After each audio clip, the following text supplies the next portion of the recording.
Qué hermosa adoración. Expresa en esencia el Evangelio. Tú eres nuestra porción.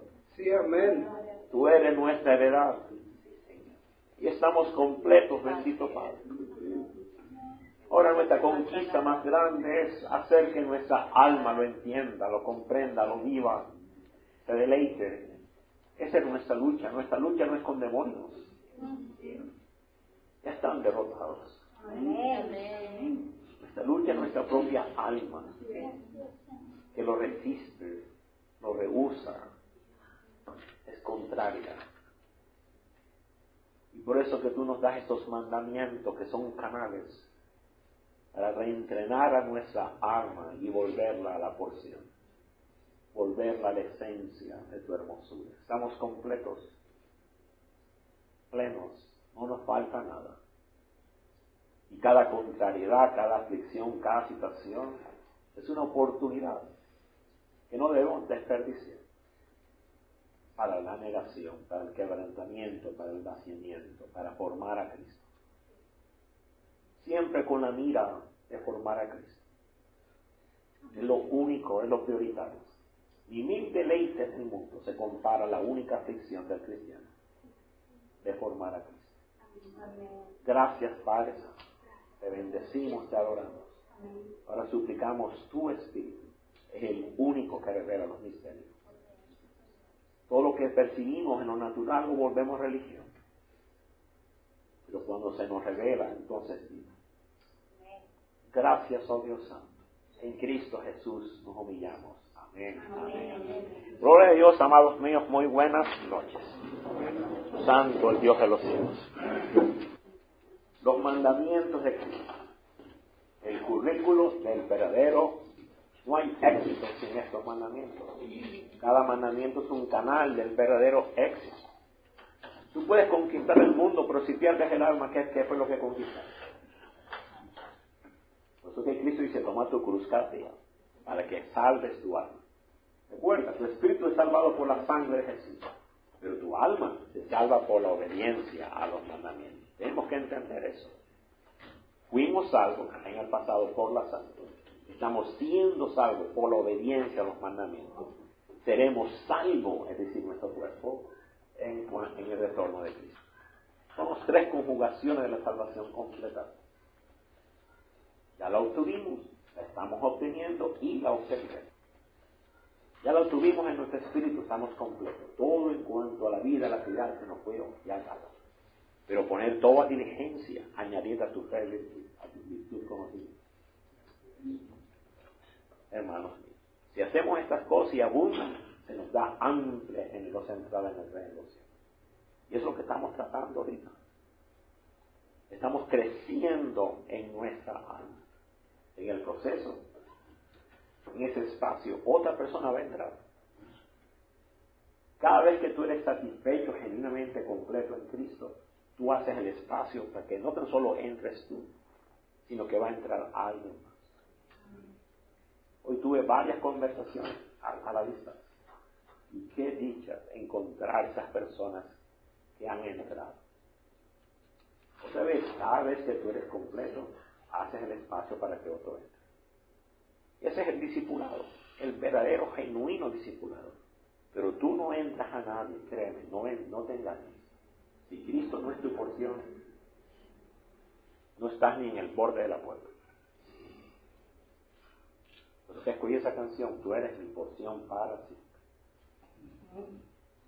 El que tiene mis mandamientos y los guarda, ese es el que me ama. Y el que me ama será amado por mi Padre. Y yo la amaré y me manifestaré. Es una promesa. Hay que repetirlo como la vara de Jacob. Donde en el abrevadero, los animales allí veían esas varas. Para nosotros como ovejas meditamos. Y no dejamos de meditar este mandamiento, esta palabra que Cristo nos dice. Hoy entramos al mandamiento 32. Perdona al ofensor. ¿Cuántas veces? 70 veces 100. ¿Qué mandamiento tan glorioso, honestamente? No hay ningún mandamiento que no me asombre. Yo le he dicho al Espíritu Santo, asómbrame. Permite que en cada mandamiento haya un factor wow. El factor asombro. Entiende, la palabra tiene que ser maravillosa. Y nunca puede faltar ese elemento, jamás, jamás, jamás. ¿Sabes tú que yo conozco estos mandamientos años y años y años? Y no me deja de asombrar. No dejo de descubrir cosas más y cosas más. Qué glorioso, hermanos míos. No pierda las oportunidades que Dios va a permitir para que tú practiques los mandamientos. Recuerda, Dios va a diseñar oportunidades precisas en el medio ambiente donde tú te mueves. Y tú la desperdicias. ¿Crees que leyéndolo ya tienes el mandamiento? Es cuando lo obedeces.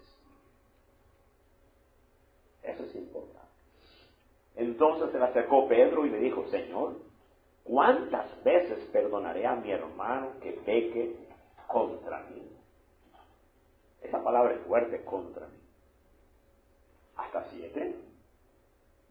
Jesús le respondió, no te digo hasta 7, sino aún 70 veces. Qué profundo lo que está diciendo. Pregunta de estudio.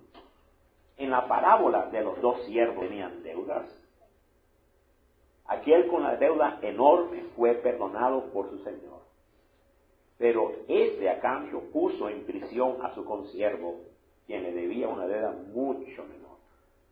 Entonces el Señor entregó al siervo malvado a los atormentadores hasta que pagase toda su deuda. La pregunta, ¿cómo podrían ambos siervos ser libres de la cárcel? Ese es el reto. Porque se acaba la parábola y los 2 siervos quedan en la cárcel. Y cuando Cristo termina la parábola, Él da la clave. ¿Cómo son libres? Ese es el reto de esta noche, de este estudio tan glorioso. Comencemos, hermanos. ¿Conoces la aterradora penalidad por violar este mandamiento? Es una aterradora penalidad. No hay un mandamiento que tenga una penalidad tan fuerte como este. Eso es serio.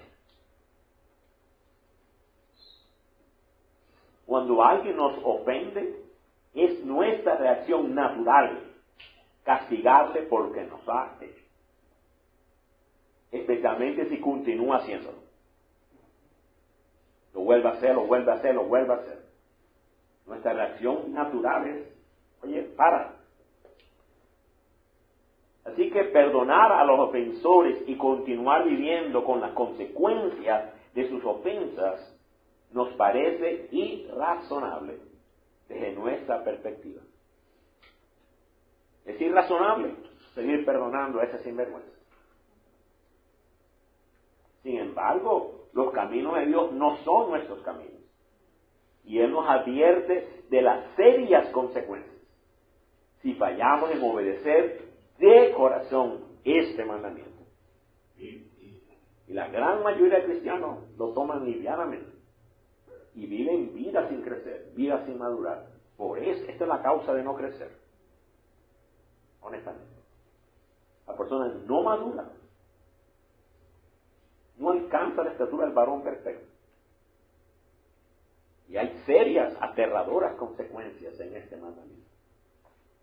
Ya sabemos que el siervo malvado, que no quiso perdonar la deuda menor de su consiervo, fue puesto en prisión y entregado a los atormentadores.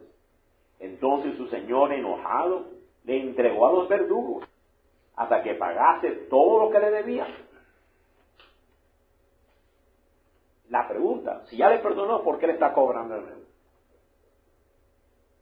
¿Será que le está cobrando de nuevo? ¿Será que Dios me perdona y vuelve a orar, a cobrarme? Eso es serio. Tenemos que ver eso, hermano. porque lo metió en la cárcel para que le pague todo lo que le debía. ¿Qué es lo que le debía? Si ya le perdonó la deuda grande. Una deuda astronómica, imposible de pagar, imposible de pagar. Sin embargo, lo mete hasta que le pague todo lo que le debe. La pregunta, ¿qué es lo que le debe? Si ya le perdonó. ¿Será que Dios te perdona y luego te cobra? Eso es tremendo. Tenemos que meterle cabeza a esas cosas, entenderlas. Hermano. Ahora observa. Entonces su señor enojado le entregó a los verdugos hasta que pagase todo lo que le debía. Así también mi Padre Celestial, igualito. El Padre de amor, el Padre de gracia, el Padre de ternura, hará con vosotros si no perdonas de todo corazón cada uno a su hermano sus plural ofensas. No se perdone de dientes, no, de corazón. Ese es grande, hermano. Jesús declaró una advertencia similar después de enseñar a sus discípulos a orar. Mira lo que dice Jesús: y perdónanos nuestras deudas, como también nosotros perdonamos a nuestros deudores. El Señor enséñanos a orar: Padre nuestro que estás en los cielos. Y en esa oración, venga tu reino, Jesús da esta declaración: y perdona nuestras deudas como nosotros también perdonamos. Pero observa, en el Padre Nuestro, Jesús no hace ninguna aclaración de todas las cláusulas de la oración. Nada más Él vuelve al perdonar. Él no aclara nada al resto. La única que aclara es perdonar. Dice: en el nombre, porque tuyo es el reino, el poder y la gloria. Amén. Y no aclara nada, solamente vuelve al perdón. O sea que para Él más importante el perdón que cualquier otra cosa. Vamos a verlo, por favor. Y esa fue la única parte de la oración que Él inmediatamente enfatizó y explicó. Después que dijo: amén, mira, porque si perdonáis a los hombres sus ofensas, os perdonará también a vosotros vuestro Padre Celestial. Mas si no perdonas a los hombres sus ofensas, tampoco vuestro Padre os perdonará vuestras ofensas. Tremenda advertencia tan grande. El perdón está allí. La deuda está allí cobrando. ¿Serio eso, hermanos? ¿Qué penalidad tan trágica por rehusar perdonar? No ser perdonados de nuestras ofensas. Por el contrario, ser entregados a los atormentadores. Ese es horrendo, hermanos míos. No ser perdonado por Dios, más bien entregado a los atormentadores. La pregunta es: ¿quiénes son los atormentadores? En el Evangelio de Mateo se presenta algunos de los atormentadores que nos pueden torturar si rehusamos perdonar. Y dice la Escritura: le trajeron todos los que tenían dolencias, los afligidos por diversas enfermedades y tormentos, los endemoniados, lunáticos y paralíticos, y los sanó. Así que los atormentadores de enfermedades y dolencias pueden ser agudísimos, como es reportado por el centurión a Jesús, y diciendo: Señor, mi criado está postrado en cama, paralítico, gravemente atormentado. Etcétera. Es eso.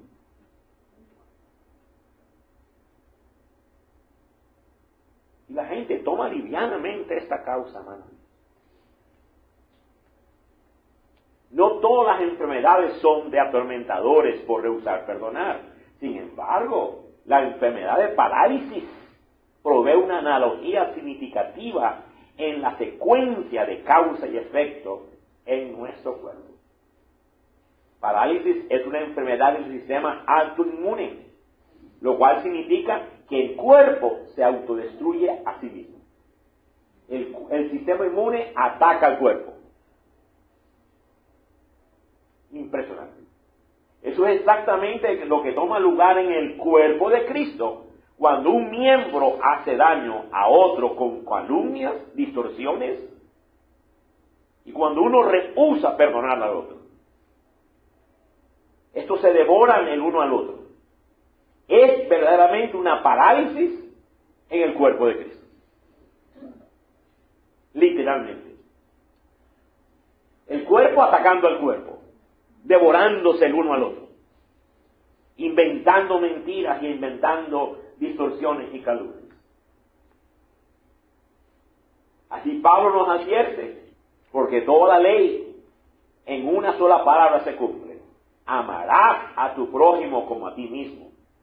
Porque si os mordéis y os coméis unos a otros, mirad que también no te consumas unos a otros. La palabra consumirse significa destruirse. Y así como es tan horrible la enfermedad de parálisis en el cuerpo, el sistema inmune, así también es lo mismo este problema en el cuerpo de Cristo, que tiene la gracia.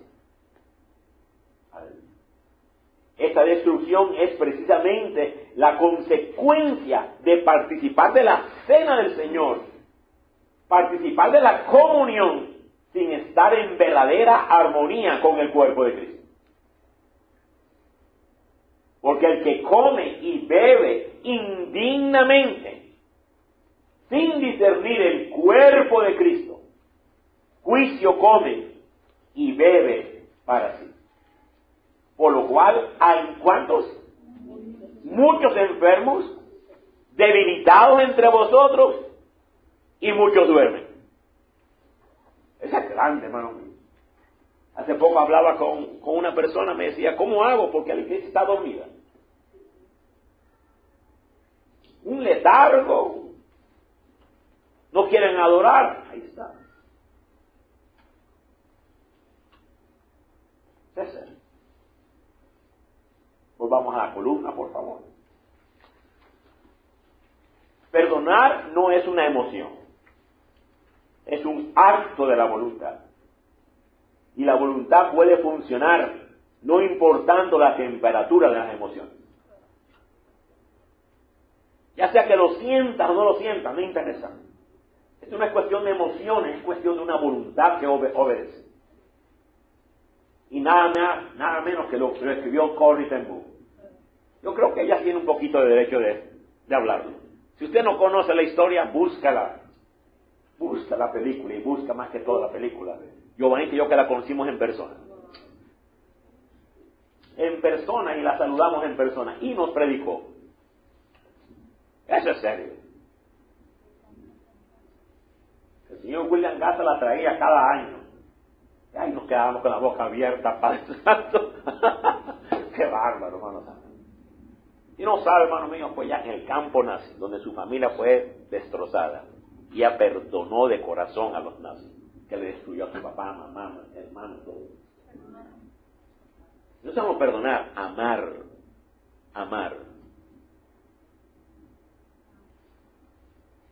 Yo creo que tiene un poquito de derecho de decirnos cómo perdonar a esta señora. Cuando no perdonamos, somos obstaculizados de llegar a ser la persona que Dios quiere que seamos. O sea, uno es el que detiene el crecimiento. Uno detiene la madurez. Clemente y misericordioso es Jehová. Observa, lento para la ira, esa es la paciencia. Macro de usumao, macro es lejos de usumao, fuego lento. Lento para la ira y grande en misericordia. Y Dios quiere que tú aprecies la misericordia de Dios. Y por eso es que te mete en la cárcel. ¿Cuándo es que pagas la deuda? Cuando tú aprendes misericordia. Ya te di la respuesta. ¿Cuándo es que tú sales de la cárcel? Cuando tú aprendes misericordia. ¿Qué cosa? Si tú no aprendes, aprecia la misericordia, jamás darás misericordia. La persona resentida, envenenada, no conoce la misericordia. No la conoce. Y por eso están en la cárcel. Y no sale de la cárcel hasta que aprenda misericordia. Cosas tan terribles. Y va de tormento en tormento, de problema en problema, de debilidad en debilidad.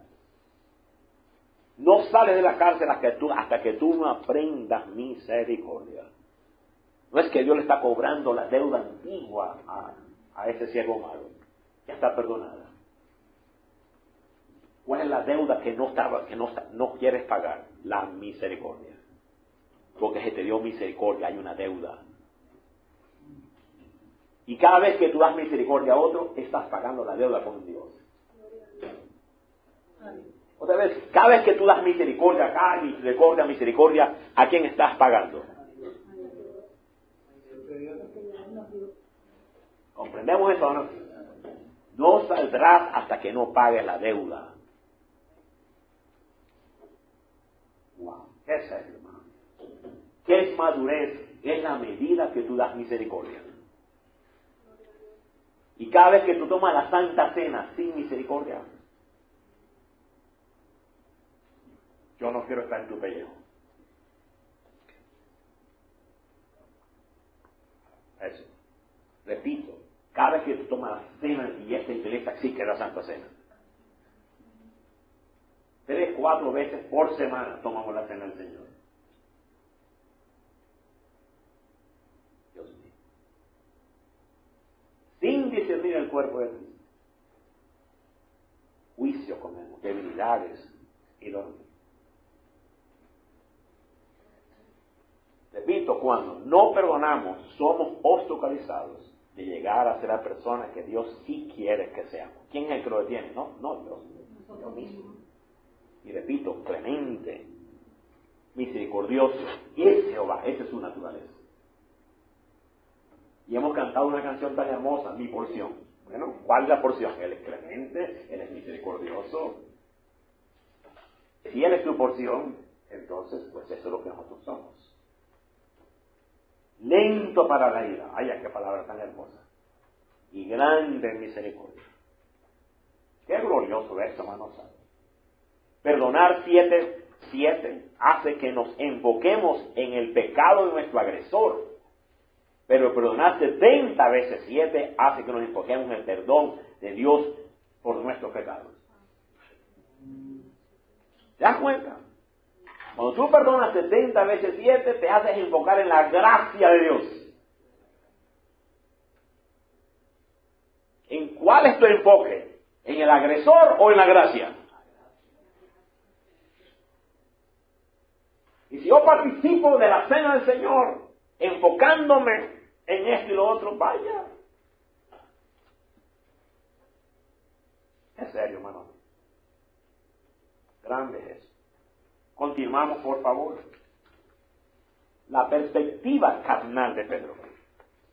Pedro tenía una perspectiva carnal, ¿cuál? Enfocarme en el que me está haciendo daño. Y no enfocarse en la gracia de Dios. Sí, la persona que me está haciendo daño, pero no me doy cuenta que mi pecado es más grande. Entonces, al Pedro enfocarse en el daño que le están haciendo, su pecado es más grande que el que yo le hice a Dios. Quiere decir que yo valgo más que la sangre que Jesús. Es una perspectiva carnal, infernal.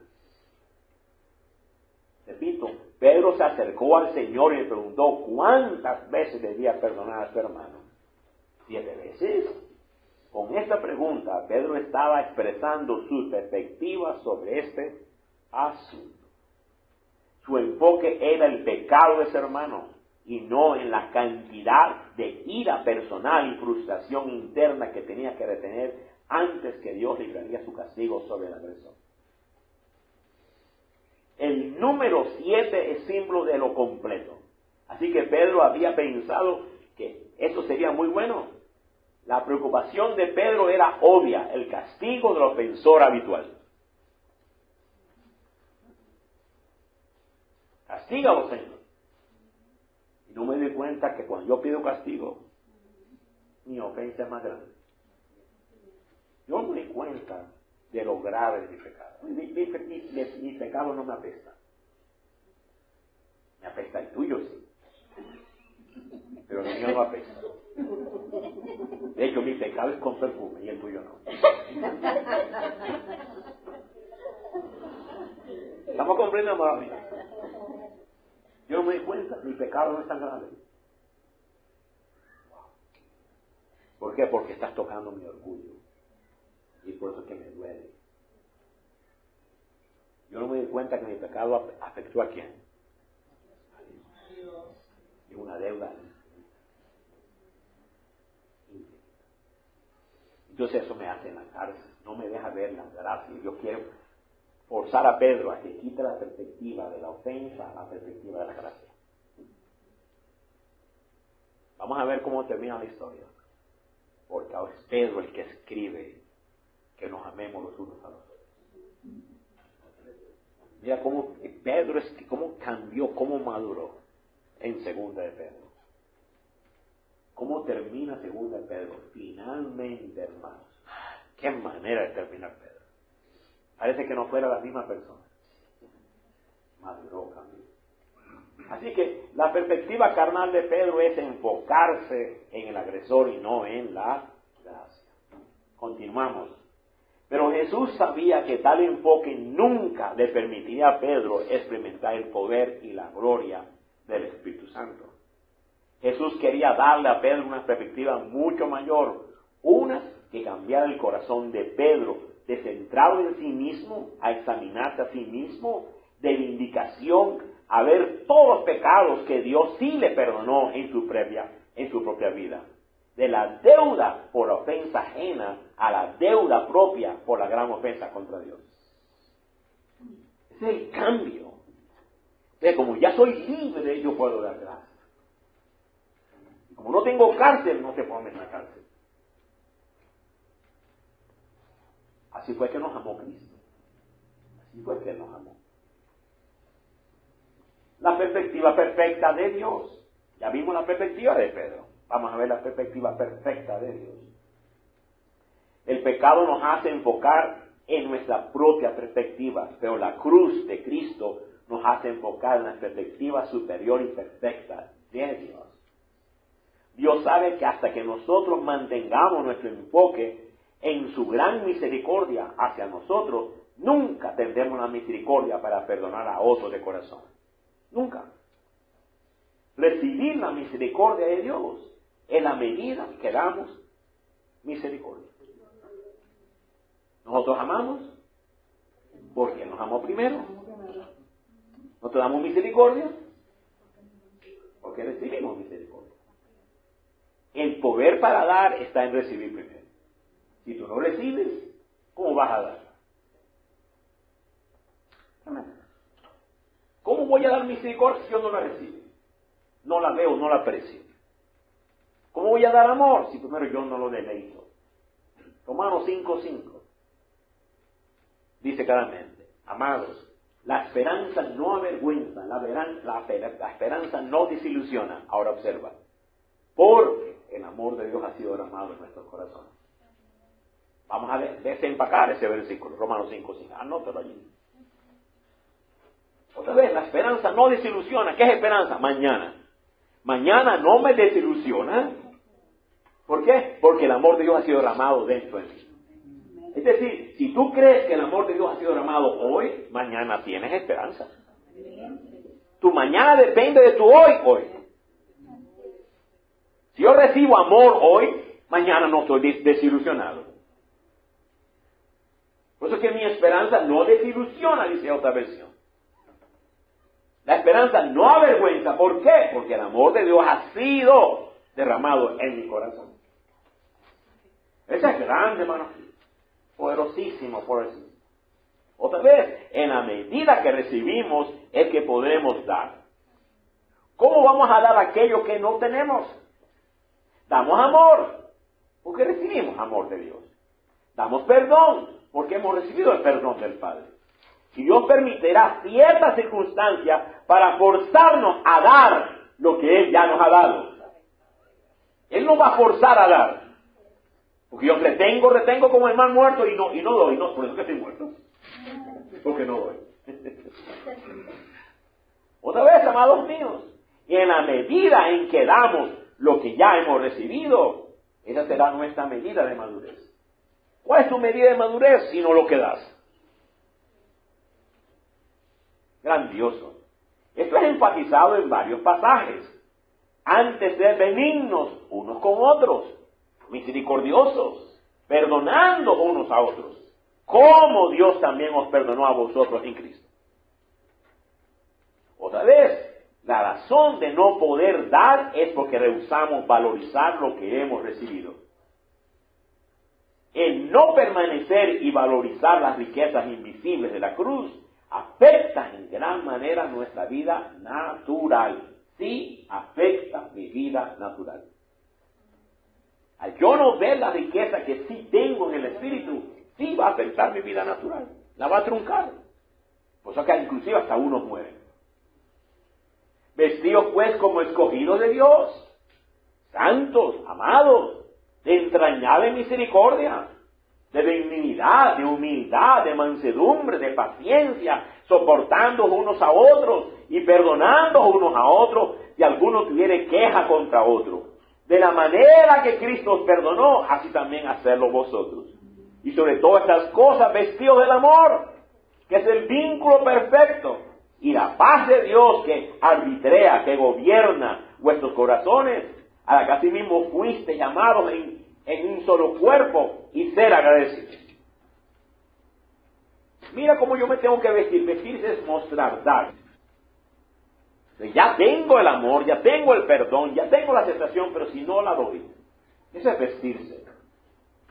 Y la medida de madurez es la medida en que doy.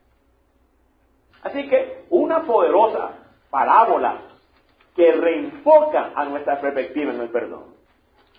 Cuando Jesús le dice a Pedro, no te digo 7, sino 70, y comienza a darle una parábola. ¿Para qué es la parábola? Para reenfocar a Pedro. Le está enseñando a Pedro. Estoy seguro que Pedro tuvo que rumiar esa parábola. Masticarla y masticarla y masticarla, hasta que cogió. Oh, ya entiendo. Yo me estoy enfocando en el agresor. No me estoy enfocando en la gracia, por lo tanto estoy en una cárcel. Repito, una poderosa parábola que reenfoca nuestra perspectiva en el perdón. En respuesta a la pregunta de Pedro, de cuántas veces tenía que perdonar a un ofensor, Jesús le respondió y le ilustró con una parábola que da rica sabiduría en el asunto del perdón. Comencemos. Por lo cual, el reino de los cielos es semejante a un rey que quiso hacer cuenta con sus siervos. Y comenzando a hacer cuentas, este rey que toma cuentas representa a nuestro Señor Jesucristo, quien un día regresará y sentándose de su trono va a tomar cuentas.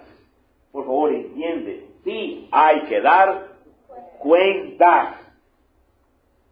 Por eso dice, por tanto, procuramos también, o ausentes o presentes, serle agradables. Porque es necesario que todos nosotros comparezcamos ante ¿quién? Ante el tribunal de Cristo, para que cada uno reciba según lo que haya hecho mientras estaba en el cuerpo, sea bueno o sea malo. Eso no es un tribunal de salvación, es un tribunal de pérdida o de recompensa. Estamos claros en eso.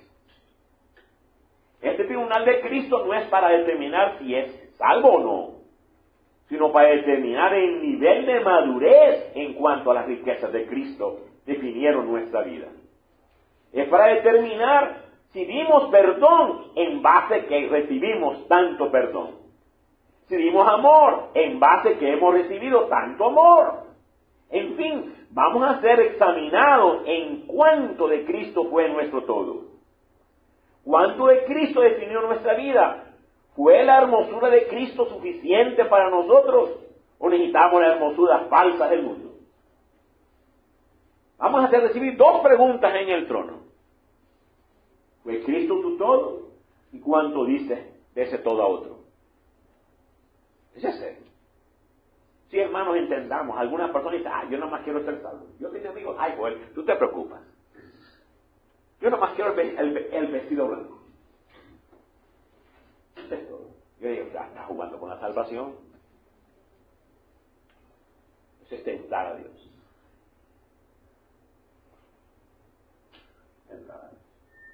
Rehusar crecer. Estas serán las dos preguntas que enfrentaremos. ¿Cuánto de mi hijo fue tu todo? ¿Y cuánto ese todo diste a los demás? En ese día no valdrá nada de los miles de deleites que tuvimos y procuramos en este mundo. ¿Comprendes que hay un solo sufrimiento que vale más que 1000 placeres en este mundo? ¿Conoces tal aflicción? Es la aflicción de que Cristo sea formado en nosotros y a través de nosotros. Esa es la madurez. Empeñados a madurar la estatura del varón perfecto. ¿Sabías que todo creyente comienza la vida cristiana con una deuda de amor? ¿Tú sabías eso? Ni bien comenzaste ya tenías una deuda de amor. Recién hemos nacido de nuevo y ya comenzamos con una deuda que jamás podremos pagar. La conciencia de esa deuda nos hace madurar. Y perdonar a otros es una forma de pagar esa deuda. No debáis nada a nadie, sino el amaros unos a otros. Porque el que ama al prójimo ha cumplido la ley. Amén. Qué maravilloso, hermano. Eso es maravilloso. Piensa en esto tan profundo. Cuando amamos, cumplimos todas las exigencias de la ley. Porque no adulterarás, no matarás, no hurtarás, no dirás falso testimonio, no codiciarás. Y cualquier otro mandamiento en esta sentencia se resume: amarás a tu prójimo como a ti mismo. El amor no hace mal al prójimo. Así que el cumplimiento de la ley es el amor. Así que no amar obstaculiza el canal por el cual Dios se moverá a tocar a otros. Si queremos ser poderosos instrumentos de Dios, necesitamos permanecer en el amor de Dios y convertirnos en canales de ese amor. Eso es glorioso, hermanos. La persona rehúsa ser genuinamente recibir de Dios. Y por eso con lo que sale falso. Sale vacío. No pega, no tiene vida. Cuando comprendemos la magnitud de nuestro pecado, podemos decir con sinceridad: basado en lo que yo he hecho contra Dios, cualquiera cosa que Él permita que me hagan es mucho menos de lo que merezco. Increíble. Porque juicio sin misericordia se hará con aquel que no hiciere misericordia. Y la misericordia triunfa sobre el juicio. Perdonar es mostrar a otro la misma misericordia que se nos mostró por una deuda que jamás podíamos pagar. Eso es grande, hermanos. Continuamos. Perdonar es mostrar a otros la misma misericordia que se nos mostró por una deuda que jamás podíamos pagar. ¿Qué Dios como tú, que perdona la maldad y olvida el pecado del remanente de su heredad, no retuvo para siempre su enojo, porque se deleita en misericordia? Él volverá a tener misericordia de nosotros, sepultará nuestras iniquidades y echará en lo profundo del mar todos nuestros pecados. Cumplirá la verdad a Jacob, y a Abraham la misericordia que juraste a nuestros padres de tiempos antiguos. Yo te sugiero, márcalo y óralo por tus hijos. Óralo. Porque vamos a hablar honestamente. Nuestros hijos merecen juicio. ¿Sí o no? Nosotros merecemos juicio. ¿Sí o no? Pero aquí dice que Él se deleita en la misericordia. Y que hay una promesa para Abraham y a Jacob. Y ahora sí, te suplico misericordia. Eso es glorioso. Honestamente yo lo marcaría. Bueno. Y una de las mayores áreas en la que vamos a dar, y cuando digo márcalo, no es que ya lo marqué, qué bonito yo, no. Es algo que tú le das y le das y le das 2, 3 meses como vara. Hasta que el Espíritu, porque fuera la paciencia, hace el espacio para que el Espíritu dé la vivencia. Eso es profundo. La paciencia hace el espacio para que el Espíritu dé la vivencia. Eso es importantísimo, hermano mío. Te recomiendo la prédica número 10 de esta serie, donde se explica allí que es el espacio para que permanecer hasta que el Espíritu libere la vivencia. Ese es grandioso. Tremendo. Continuamos. Y una de las mayores áreas en las que vamos a ser examinados en aquel día será la medida de perdón o la ausencia de ella. Así es, ese día del tribunal de Cristo es seguro e inevitable, mas nos vale que la única aflicción de la cruz gobierne nuestra vida que 1,000,000 de placeres en este mundo. La aflicción de que Cristo se ha formado en nosotros. Qué glorioso esto, hermano. Piensa esto, oh hombre, tú que juzgas a los que tal hacen y hace lo mismo, que tú escaparás del juicio de Dios. O menosprecia la riqueza de su benignidad, paciencia y longanimidad, ignorando que su benignidad te guía al arrepentimiento. Pero por tu dureza y tu corazón no arrepentido, atesoras para ti mismo ira para el día de la ira y de la revelación del justo juicio de Dios, el cual pagará cada uno conforme a sus obras. Vida eterna a los que, perseverando en bien hacer, buscan gloria, honra e inmortalidad, pero ira y enojo a los que son contenciosos y no obedecen a la verdad, sino que obedecen a la injusticia. Un momentito, permítame repetir, los que son contenciosos y no obedecen a la verdad, sino que obedecen a la injusticia. Tribulación y angustia sobre todo ser humano que hace lo malo, el judío primeramente y también el griego. Pero gloria y honra y paz a todo el que hace lo bueno, al judío primeramente y también al griego, porque no hay acepción de personas para con Dios. Grandiosa esta porción, hermanos míos. De manera que cada uno de nosotros dará a Dios cuenta de sí. Así que ya no nos juzguemos más los unos a los otros, sino más bien decidid no poner tropiezo u ocasión de caer al hermano. Continuemos con la parábola. Ya vimos el versículo 1 de la cuenta. Qué maravillosa parábola. Y comenzando a hacer cuentas, le fue presentado uno que le debía, ¿cuánto? 10,000 talentos. Vamos a desglosar cuánto es esa deuda. 10,000 talentos. En los días de Jesús, un obrero recibía 1 denario al día por el trabajo duro de 12 horas. Y había 6,000 denarios en un talento. Pero es decir, 6,000 días de trabajo en un talento. Pero aquel siervo malvado debía ¿cuánto? 10,000 talentos. Esto es, él debía la imposible suma de 60 millones días de trabajo. Ni más. 60 millones días de trabajo, dividiéndolo por 365 días al año, sin meter sábado y domingo, o sea, sin excepción de feriado, comenzando de enero 1 hasta diciembre 31, sin parar ni un día. Serían 164,383 años. ¿Quién puede vivir tanto? Y sin parar, 12 horas diarias. ¿Qué deuda tan astronómica, humanamente imposible de pagar debía el siervo malvado? Con ese número te están diciendo la deuda tuya a Dios. Con ese número te están explicando cómo es tu deuda a Dios. No la deuda de ese malvado. Entiende, tu deuda a Dios. Mi deuda a Dios. Ese número representa lo que yo le debo a Dios.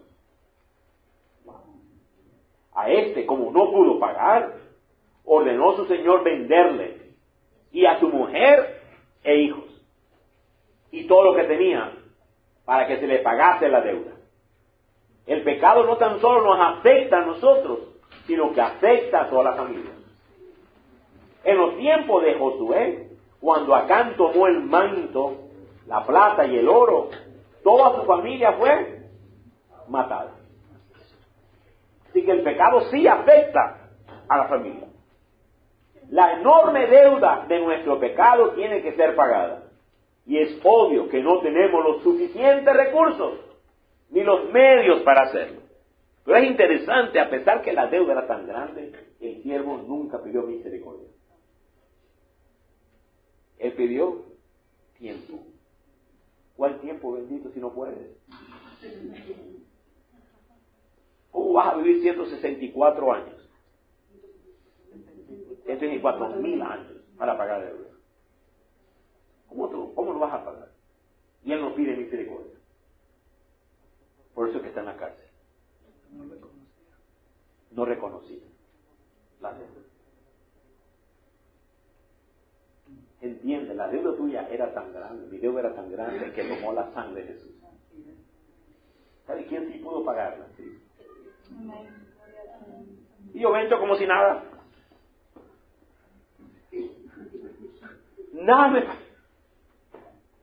Ese es el problema, la persona no ha sido despertada.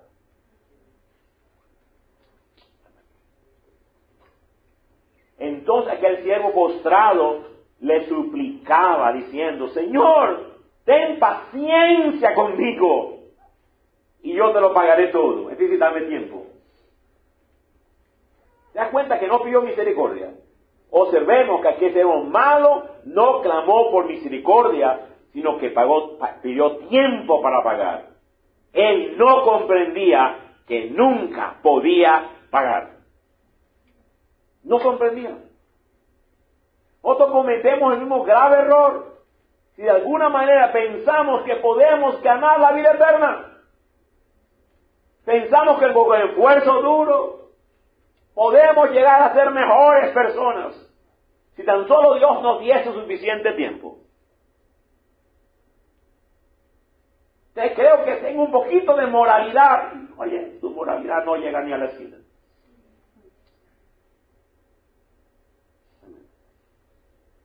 El Señor de aquel siervo, movido a misericordia, repito, movido a misericordia, Miqueas que leímos, le soltó y le perdonó la deuda.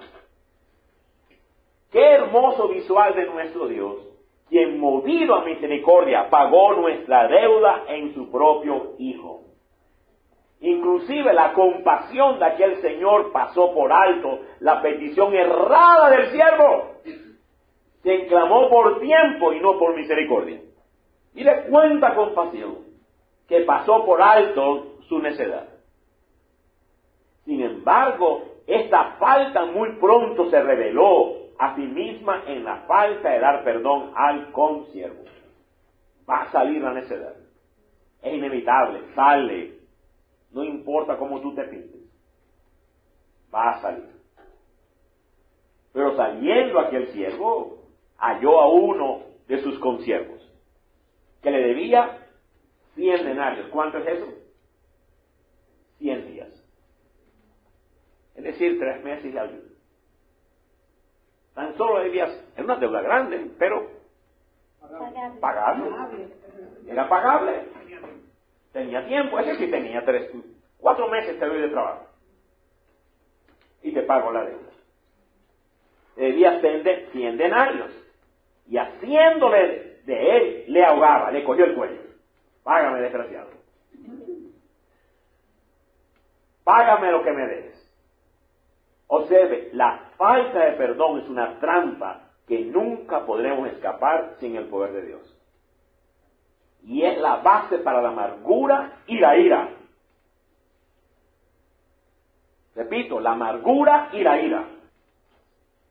Mira bien, no sea que alguno deje de alcanzar la gracia de Dios, que brotando una raíz de amargura os estorbe y por ella muchos sean contaminados. Qué tremendo esto, hermanos. Es obvio que aquel siervo malvado tenía ambos, amargura e ira. Es obvio, lo cogió por el cuello. Ya que cuando se encontró con el consiervo que tan solo le debía 100 denarios, es decir, 100 días de trabajo, le tomó por el cuello ahogándolo y lo metió en la cárcel. Las actitudes crueles y sin misericordia del siervo malvado son enfatizadas por su violencia física. Y nos cuestionamos, ¿de dónde sacó el dinero para prestarle a su consiervo, sino del mismo dinero malversado de su señor? ¿Comprendes eso? Él le prestó al siervo con siervos 100 días, pero es el dinero que le habían perdonado a él. Por lo tanto, no le debían nada, porque ni siquiera era dinero suyo. Y eso es grande. Porque ¿qué fue lo que te quitaron si no te lo dio Dios? ¿Qué fue lo que te afectaron si no te lo dio Dios? Tú tienes brazos, ojos, piernas, oxígeno, todo. ¿Y quién te lo dio?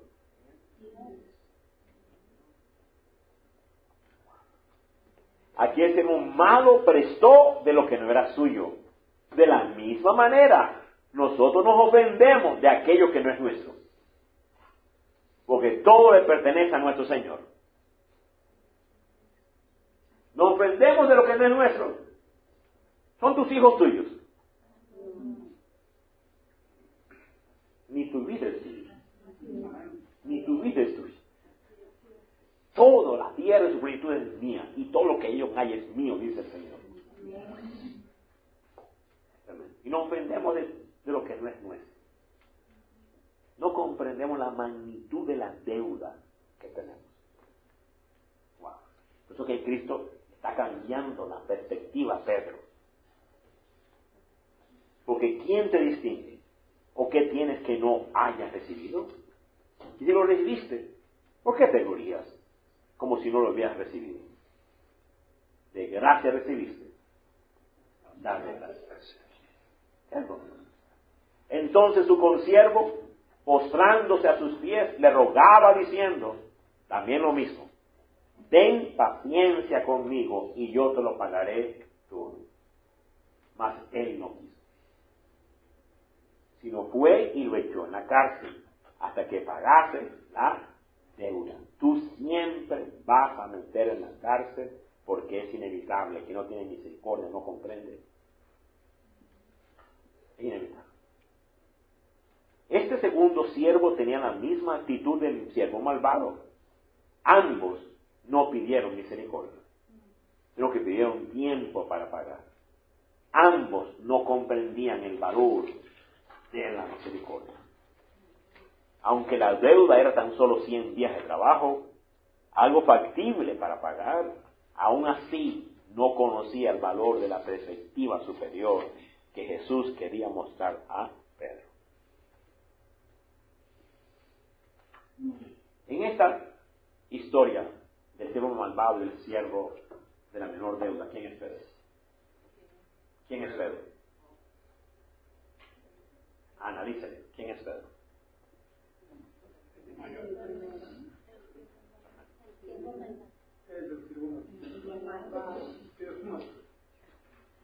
Piénselo bien. Visualícelo. Continuamos. Amén, amado. El siervo, quien debía muchísimo, mas no pudo mostrar misericordia porque él no pidió, no supo apreciar la gran misericordia que había recibido. Ambos siervos tenían la suficiencia de las fuerzas propias. Y por eso es que necesitan ser quebrantados, recuerda. ¿Qué nos quebranta a Dios? La fuerza propia. Ninguno lo sabe acá. La parábola termina con los dos en la cárcel, porque ninguno de los dos sabe pedir misericordia. Ahora yo te pregunto, ¿sabes pedir misericordia?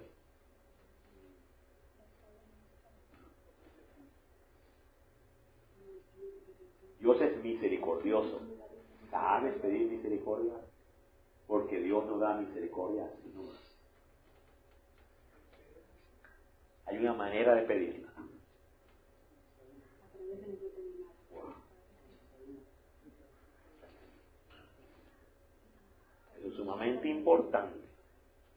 Él dice, tendré misericordia Que tendré. Así que no es para todos.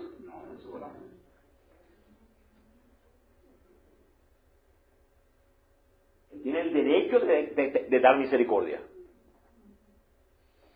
Más vale que tú pienses como Dios piensa. Más vale que tú te arregles, o si no sigues siendo Pedro. Y hay que arreglar la perspectiva. Entiende, la semana pasada dije algo profundo. Dios no tiene compasión de la gente porque está pobrecito. Nada de Dios depende de lo exterior. Nada de Dios depende de lo exterior. Porque si depende de lo exterior, ya deja de ser Dios. Amén. Dios no tiene amor porque la persona es miserable o bonita. ¡Ay, qué lindo! ¡Hay que amarlo! Dios no mira así. Dios saca su amor de Él mismo. Dios saca la misericordia de Él mismo y la da a que Él quiere. ¿Qué más? Soberanía. Ahora de ti depende preguntar a quién es que se la da.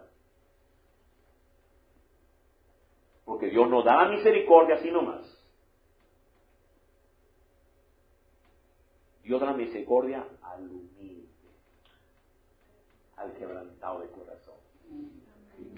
Más vale que lo aprenda, hermanos míos. Dios no da misericordia al soberbio, al deshonroso, al altivo. La persona que dice yo, no hay misericordia. Yo, ya listo, te saliste. Hay una palabra que Dios odia, la palabra yo.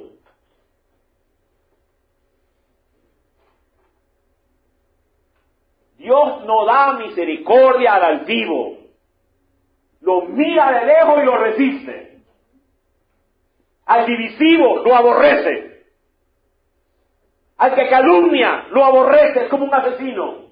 Vaya, Dios no da misericordia.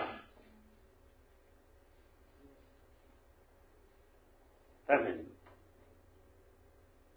Comprenda a tu Dios, Él aborrece el pecado. Aborrece el orgullo. Dios aborrece cuando no va a entrar. Y por eso que lo mete en la cárcel hasta que tú aprendas a pedir misericordia. No aprendemos a pedir misericordia, nos mete en la cárcel. Dios santo. Ambos siervos terminan en la cárcel porque no saben pedir misericordia. Llevo tantos años de pastor, pocas personas conozco misericordia. Vimos una clase de Hebreos, deberíamos repasarla en ese pizarrón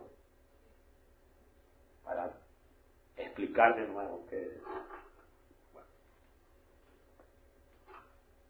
Repito, solamente cuando nos vemos en la condición de desvalidos y sin esperanza delante de la santidad de Dios, es que tendremos las actitudes correctas hacia nuestros ofensores.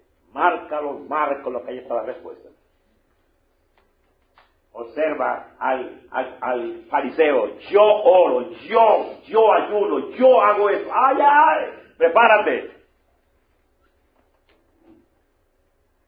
Pero el publicano, ten misericordia, sé propicio, ahí está.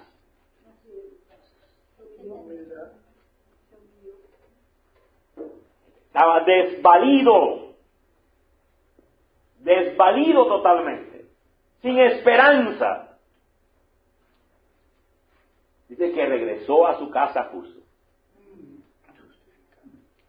Entendamos, si no somos quebrantados de nuestras fuerzas propias y vaciados de nuestras valías, jamás podremos apreciar el valor de la misericordia. Y como no la aprecio, no la recibo. Y por ende siempre viviremos en una cárcel de tortura. Es por ello que un factor interno de una vida madura es el valor ilimitado de la misericordia de Dios. Un valor interno que debe gobernar mi vida es conocer la misericordia y cómo se escribe la palabra misericordia y cómo es su nombre misericordia.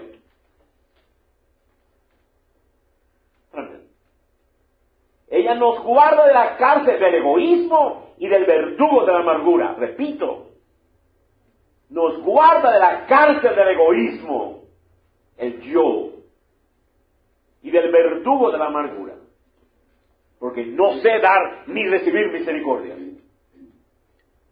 Es tremendo. Tremenda deuda que tiene el bendito. Y comienza a pedirle la deuda de otro. No sabe la deuda que tiene contra Dios. Carcelita. Carcelita con él. Cuando comprendemos cuán grande es la deuda que se nos ha perdonado, podemos hacer los canales de misericordia para tantas personas. Bondad, bondad, bondad, misericordia, misericordia, misericordia. Wow. Entiende la palabra macro do sumao. Macro es lejos.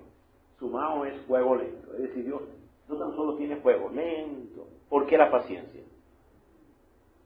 Porque la paciencia es la escalera que lo hace a él subir al cielo para traer la benignidad. ¿Comprende lo que estoy diciendo? Dios es tan lento en la ira que le da el tiempo para subir, tomar bondad y traérsela. Mejor venga mañana, porque ayer fue un comprón esa versión. Estos jóvenes lloraban esa noche. Y mañana lo vamos a repetir. ¡Qué tremenda verdad! Así que cuando comprendemos cuán grande es la deuda que se nos ha perdonado, podemos hacer los canales de misericordia para tantas personas. Viendo su consiervo lo que pasaba, se entristecieron mucho y fueron y refirieron a su Señor todo lo que había pasado. Entendamos, no podemos hacer daño a un hermano sin hacer daño a todos los creyentes. No comprendemos. Necesitamos comprender el uno corporativo. Somos miembros del cuerpo de Cristo. Y cuando ponemos a un hermano en la prisión, estamos afectando a todo el cuerpo. Y no solo hay daño a los otros creyentes, sino que también a nuestro Señor, cuyo siervo no le puede servir porque yo lo metí en la cárcel. Tremendo. Entonces su Señor enojado lo entregó a los verdugos hasta que pagase todo lo que debía. Y dice, así también mi Padre Celestial hará contigo, si no perdonas de corazón cada uno de su hermano sus ofensas. ¿Qué significa poner al siervo malvado en la cárcel para que pague la deuda? ¿Acaso ya no la perdonó la deuda? ¿A qué deuda se refiere? Si ya le perdonó la deuda, ¿qué deuda tiene? Hay dos maneras de explicar lo que el rey hizo a su sirviente malvado. Lo primero es asumir que él restableció la deuda original. Sin embargo, esto tiene ciertos problemas teológicos muy graves. Porque una vez que Dios nos perdona, Él quita nuestros pecados tan lejos como el este del oeste. Él cancela nuestras deudas, porque fue pagado por nuestro Señor Jesucristo. Ya no hay problema, ya no hay condenación, ya no hay deudas. También, si el rey estaba interesado en conseguir su dinero de regreso, él hubiera vendido la esposa, al siervo, a sus hijos, todo, y sus posesiones. Pero esta explicación levantaría la fea especulación de que el perdón de Dios depende de nuestras buenas obras hacia otros, y si fallamos, nuestra deuda original de pagado sería restablecida. Sin embargo, eso no fue lo que hizo el rey. Él lo metió en la cárcel. La historia simplemente dice que el rey lo entregó a sus verdugos, los cuales lo presionaban diariamente para que pagara todo lo que le debía. Y no dice que ordenó vender a su familia. Así que termina la historia. No dice que vendió a su familia. Comprendamos, Dios es el único que tiene una perspectiva lo suficientemente grande para lidiar con nuestros ofensores de la mejor manera. Por eso que yo lo perdono, porque Dios sí va a lidiar. No es que al yo perdonar se escapa. No se escapa nada. Dios es justo. Deje el impío su camino, y el hombre inicuo sus pensamientos, y vuélvase a Jehová, el cual tendrá de él misericordia, y al Dios nuestro, el cual será amplio en perdonar. Porque mis pensamientos no son vuestros pensamientos, ni vuestros caminos mis caminos, dice Jehová. Dios puso nuestra deuda tan lejos que no se puede encontrar. ¿Tú sabías que no jamás podrás encontrar tus deudas? Cuanto está lejos el oriente del occidente, hizo alejar de nosotros nuestras reverencias. Ya Dios nos perdonó y la gente sigue pescando. Porque la metió en el mar, pero la gente sigue pescando para sacarla. Comprendamos la clave para la libertad. Aquí están los dos consiervos en la cárcel. ¿Cuál es la clave entonces para la libertad? Ya se las dije, hermanos. Apreciar misericordia. Todos los días vivir misericordia. Una vez le preguntaron, Señor, esta pareja cayó en el Siloé y mató a 10 personas. Dice, no te asombres que murieron 10. Asómbrate que tú estás vivo.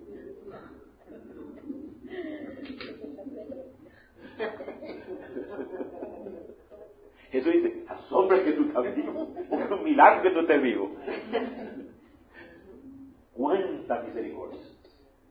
Todo es por misericordia. Aquí no hay meritorio. Es que yo sirvo al Señor. Puede ser 100 años y no, su deuda no alcanzó nada. Debe 169,000 años.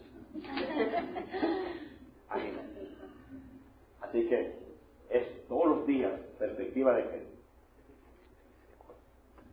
todos los días es bondad de Dios. Así que comprendamos cuál es la clave para la libertad. Amados míos, observemos que la parábola termina con ambos siervos quedando presos. Si la gran deuda del sirviente malo fue en verdad perdonada, entonces la única deuda vigente era el del consiervo. Cuando esa deuda fuese pagada, él quedaría libre de los verdugos. Observa esto. Yo soy el siervo malvado y yo metí en la cárcel a mi consiervo.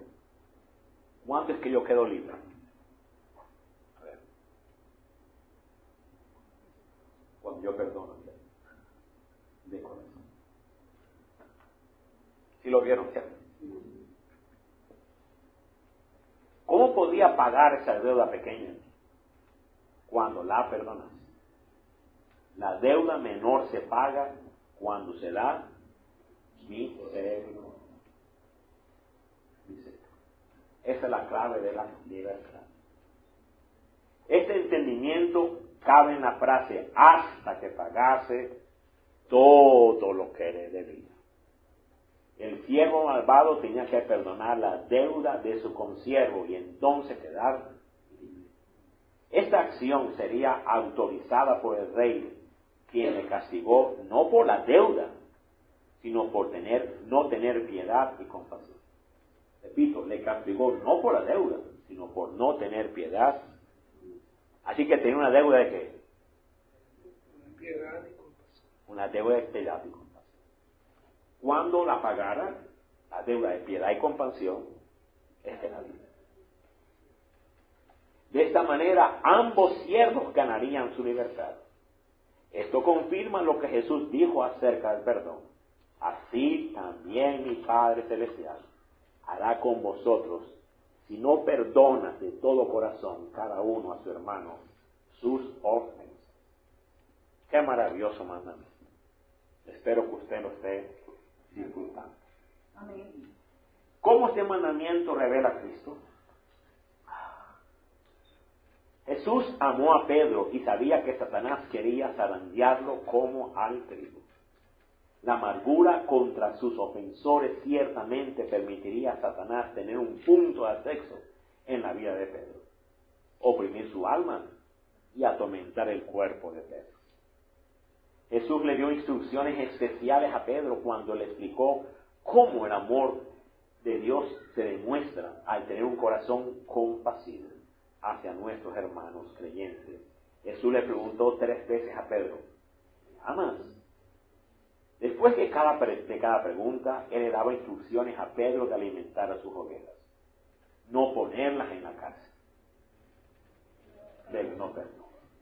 Luego Jesús demostró a Pedro y a sus otros discípulos cómo tener vida poderosa y madura, poniendo sus vidas por lo que han ofendido.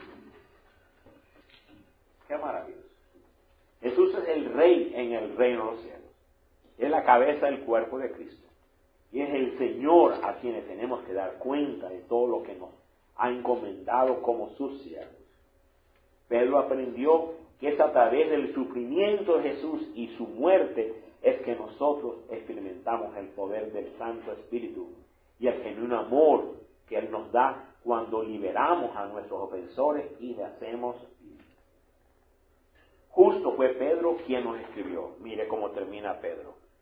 Finalmente, sed todos de un mismo sentir, compasivos, amándoos fraternalmente, misericordiosos, amigables, no devolviendo mal por mal, ni maldición por maldición, sino por el contrario, bendiciendo, sabiendo que fuiste llamados para que heredases bendición. ¿Qué manera de madurar? Y digo, wow, Padre, vale la pena. Entendamos, Satanás usa las ofensas para amargarnos. Dios las usa para perfeccionarnos, para hacer nuestras vidas centradas en el Dios. Y aquí Satanás ha pedido para zarandearos como a trigo. El ladrón no viene sino para hurtar, matar, destruir. Al lidiar con nuestros ofensores, el arma secreta que Dios nos ha dado es el bendecirlos. Ese es el arma secreta. Hay un ofensor, bendice. Y eso te libera de la cárcel. Y libera el poder de Dios para tratarlo. Eso es serio. Entonces heredamos una bendición aún más grande que la deuda que hemos perdonado. ¡Ay, qué tremendo!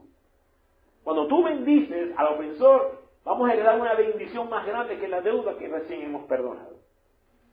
Sabiendo que la prueba de vuestra fe produce paciencia, más tenga la paciencia su obra completa, para que seas perfectos y cabales, sin que te falte cosa alguna. La misericordia que damos es la que recibimos. Nosotros mismos determinamos el nivel de misericordia que recibiremos. Perdonar se hace mucho más fácil cuando reconocemos que Dios tiene una mejor manera de atraer justicia. Amén. Cuando yo perdono, estoy liberando la justicia superior. Dice, no te vengues vosotros mismos, amados míos, sino dejad lugar a la ira de Dios, porque Dios está, mía en la venganza, yo pagaré, dice el Señor. Cuando yo perdono, libero esa justicia de Dios. Por esto, mis amados hermanos, todo hombre sea pronto para oír, tardo para hablar, tardo para irarse, porque la ira del hombre no obra la justicia de Dios. Por lo cual, desechando toda inmundicia y abundancia de malicia, recibid con mansedumbre la palabra implantada, la cual puede salvar vuestras almas. Así que, amado, una ofensa es insignificante cuando nos enfocamos en la gloria de Dios nos quiere dar a través de la ofensa. Pero el orgullo nos hace enfocar en la ofensa y no en la gloria. Otra vez, enfócate en la ofensa y pierde la gloria. Enfócate en la misericordia y te ganarás gloria. Y le respondió José, no temas, ¿acaso estoy yo en lugar de Dios?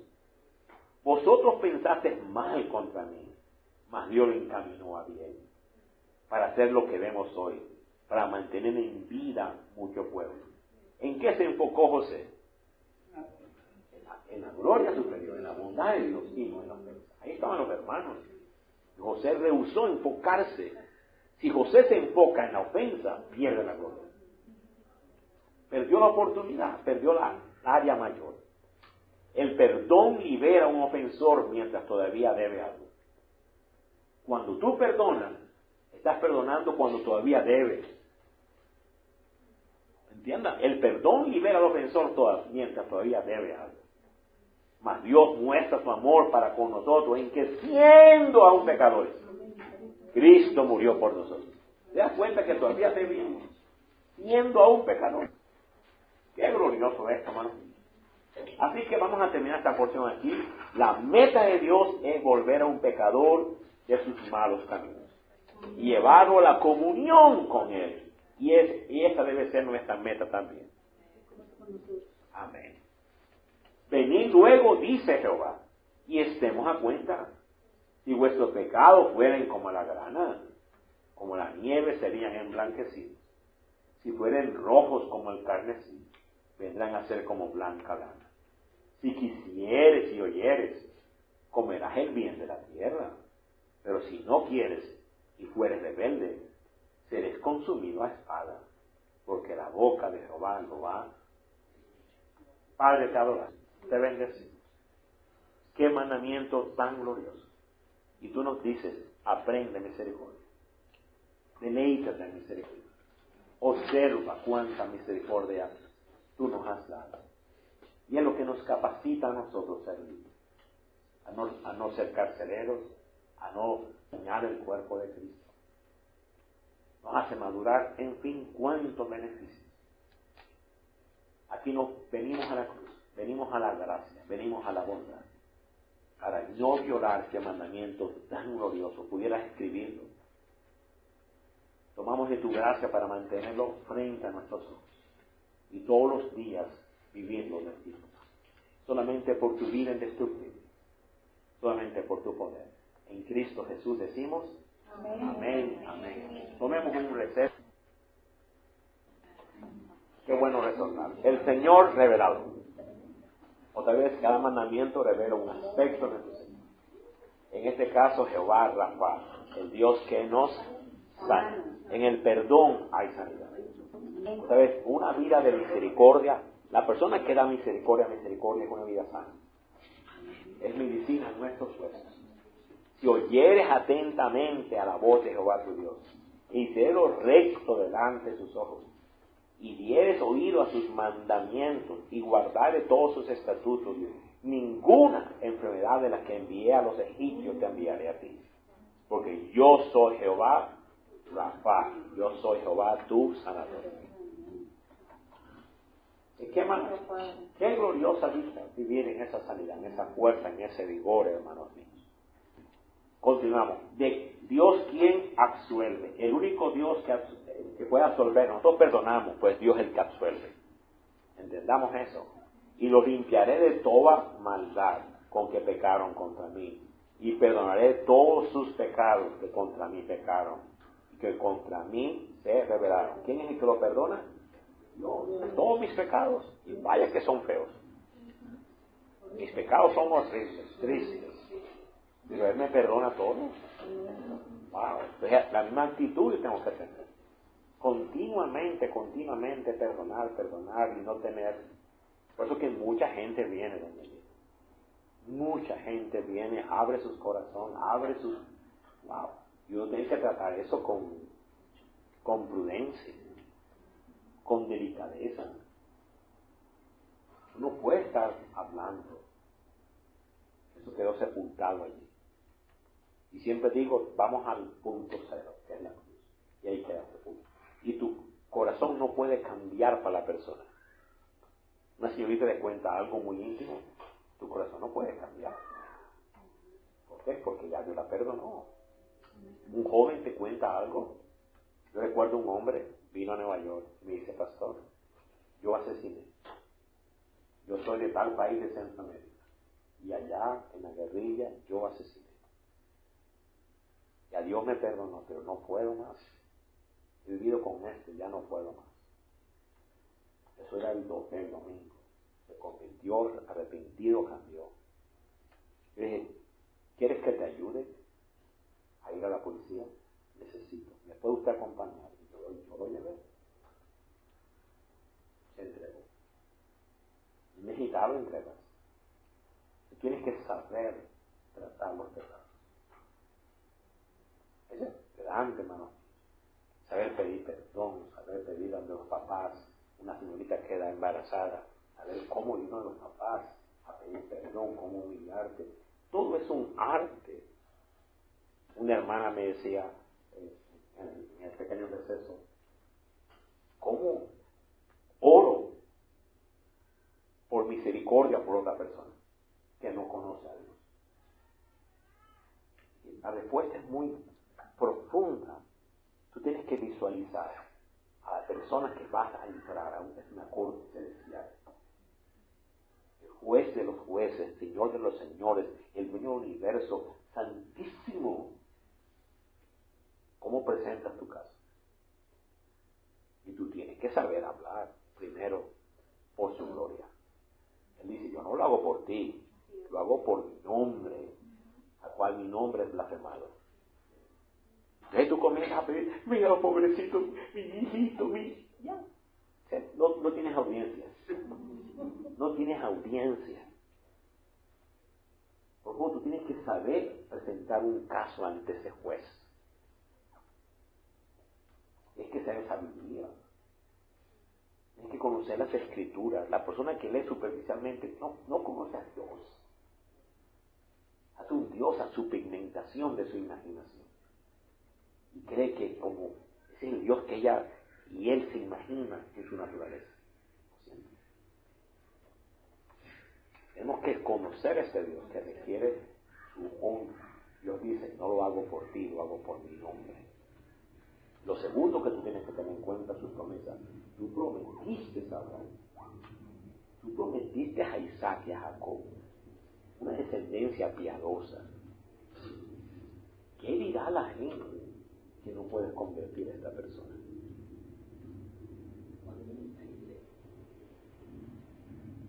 Tú tienes que saber presentar tu caso, todo en base de la gloria de Dios. Y eso te puede ayudar a la prédica de Moisés, ¿qué dirán de ti?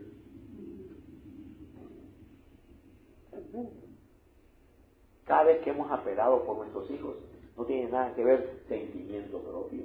Que el hijito no tiene nada que ver. Tu gloria, tu nombre, ¿qué dirán de ti? Tú prometiste mi misericordia a 1000 generaciones. Tú lo dijiste, tú lo escribiste. Entiende esto, al Dios de la verdad le tienes que presentar la verdad. Dios funciona, el Espíritu de Dios funciona en la verdad, no tus emociones. Deja tus intereses, tu caprichito. Si no hay verdad, Él es el Dios de la verdad. ¿Comprendemos eso, hermanos míos? Él es el Dios de la verdad. Entonces yo le presento a Él la verdad. Porque Él se funciona en la verdad. Eso es glorioso. La manera de operar. Y te aconsejo, toma la porción de Miqueas que hemos leído ahorita. Miqueas 7, 18 al 20. Y dice, ¿quién como tú? No hay otro Dios. Y preséntate primero en gloria, en reverencia, en humillación. Presenta tu caso. Tienes que saber hablar a un juez. Su señoría. Este es el juez de los jueces. No dice en el libro de Hebreos 12 que no han presentado al juez de toda la tierra. ¿Qué Dios como tú, que perdona la maldad y olvida el pecado del remanente de su heredad? ¿Cómo es posible? Si el remanente es tan terrible. No retuvo para siempre su enojo, porque se deleita en misericordia. Comprende tu Dios, Él se deleita en misericordia. Él volverá a tener misericordia de nosotros. Sepultará nuestras iniquidades y echará en lo profundo del mar todos nuestros pecados. Ahora observa, cumplirá la verdad a Jacob.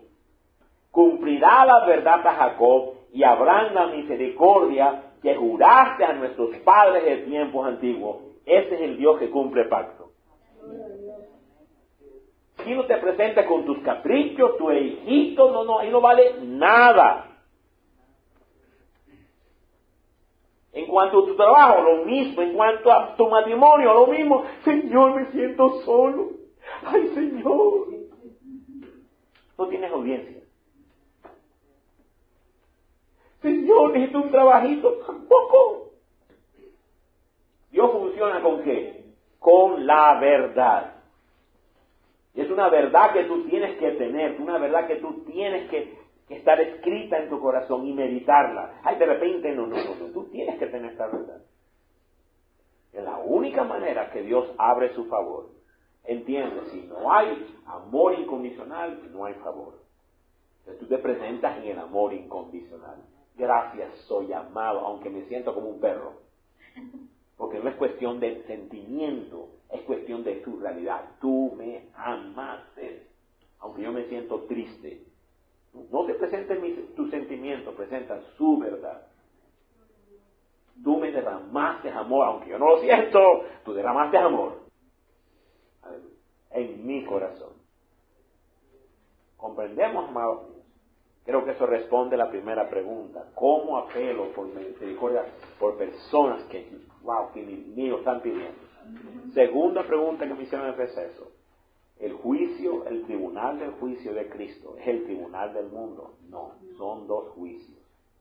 El gran trono blanco es el juicio para el mundo entero.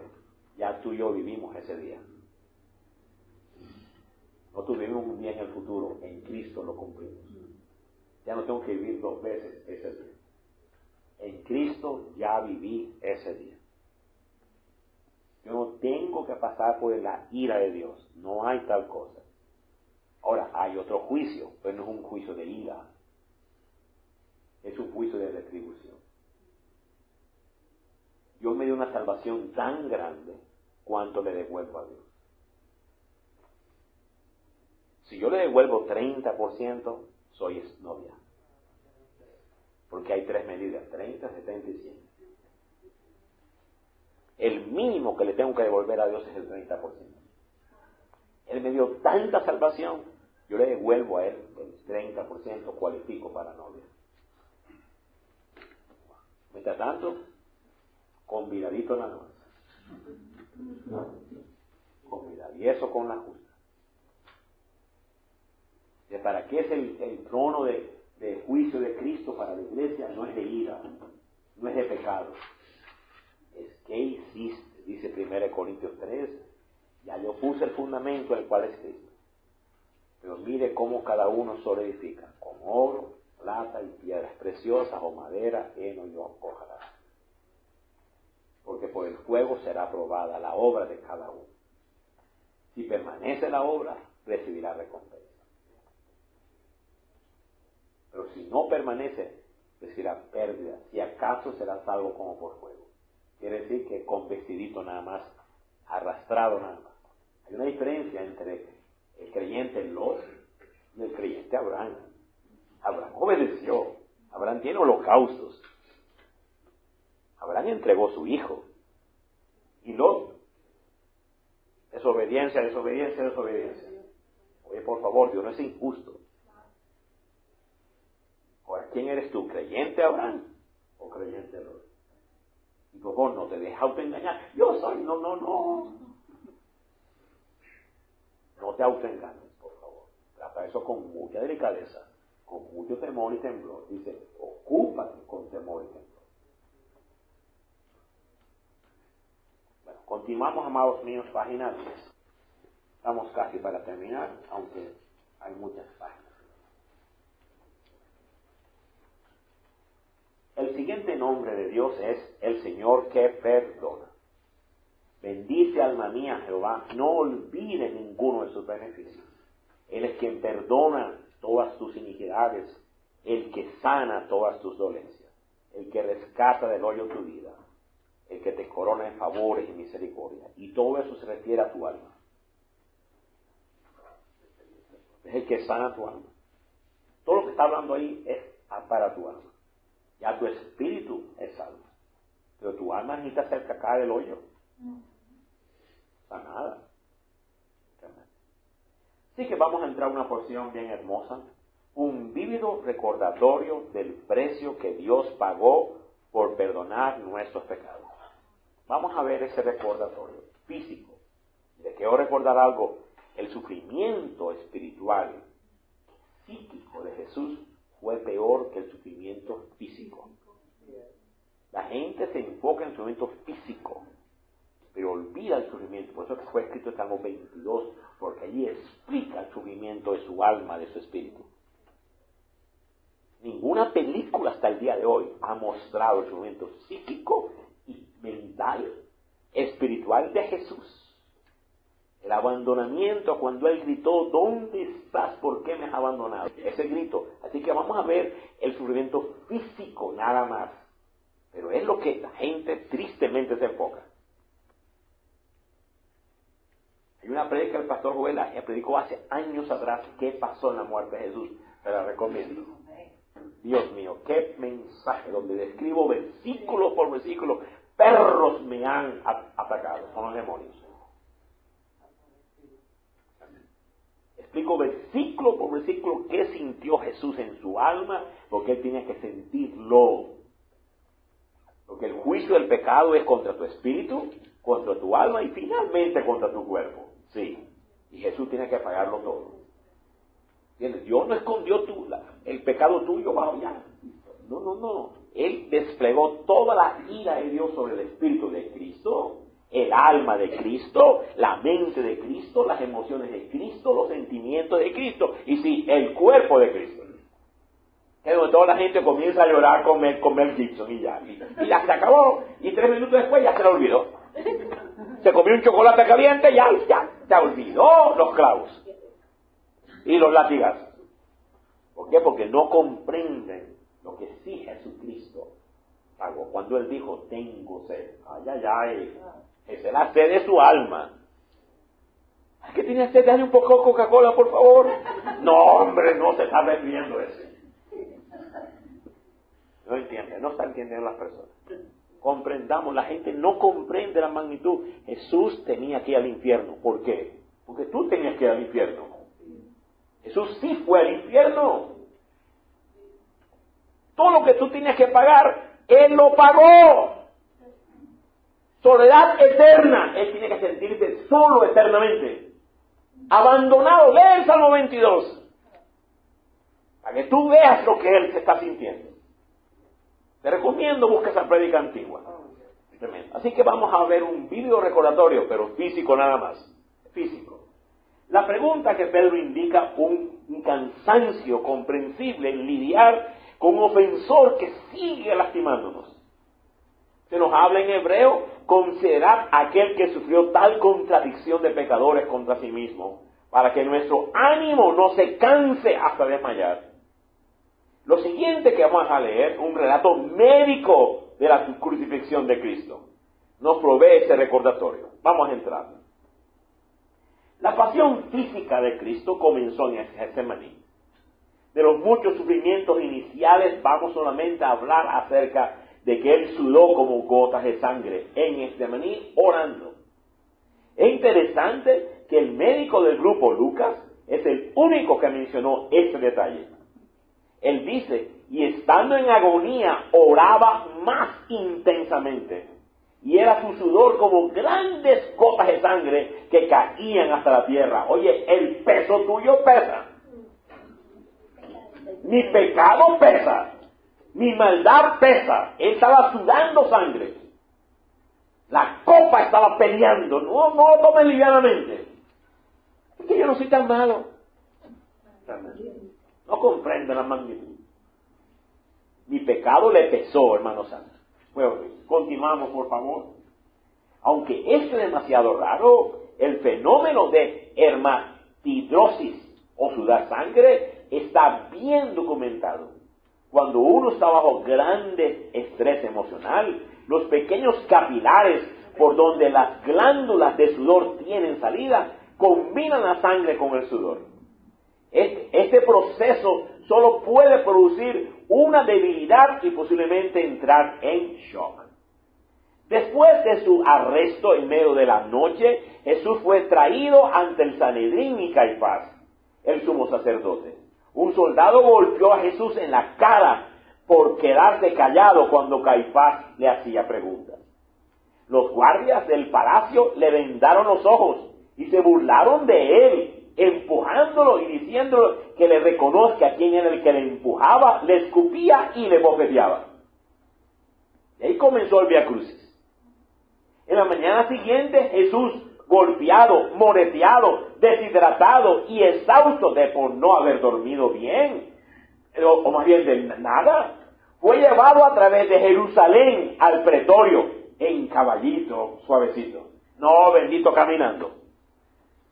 Al pretorio, donde el procurador de Judea, Poncio Pilatos, Fue allí, en respuesta a los gritos de la multitud, que Pilato ordenó que Barrabás sea soltado y Jesús condenado y sea martirizado y crucificado. Observa cómo se sintió Jesús. Hizo tantos milagros y ninguno estaba gritando, Él me sanó. Resultó a gente, ninguno dijo, aquí estoy yo. Ni uno solo. ¿Sabes cómo se siente el alma? Ni los discípulos, ni uno solo. ¿Dónde está el amigo cuando más lo necesita? Mira cómo se siente su alma. Él tiene que ser traicionado, abandonado. Él pagó ese precio. ¡Uja! ¿Cuántos ciegos? La viuda de Jairo, que le resultó el hijo. ¿Dónde está? Yo todo veo. El centurión que le salvó, le resucitó, le sanó el siervo. ¿Por qué no está aquí? Bartimeo, ahí no está. Zaqueo no lo veo allí. La mujer samaritana no está allí. No hay ni uno. No, lo abandonaron. Abandonaron. Observa esa presión en su alma, en su mente, en sus emociones. ¡Wow! ¡Qué tremendo! Eso es experimentado en Quebec. Y la gente es esclavo. Los benditos no leen nada. Vi un soldado escupiéndole. ¿Sabe cómo le corría la saliva?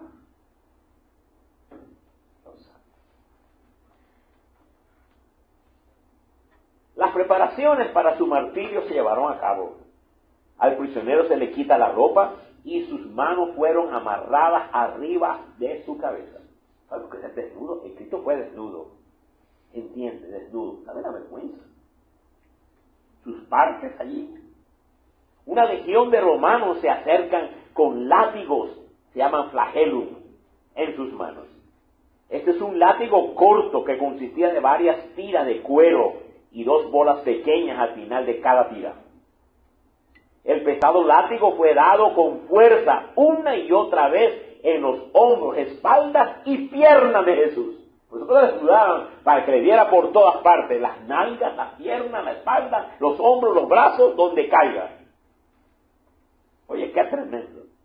Al principio las tiras pesadas cortan la piel solamente. Luego cuando los golpes continúan, ellos cortan más profundamente en los tejidos subcutáneos, produciendo primero un derrame de sangre de los capilares y las venas de la piel.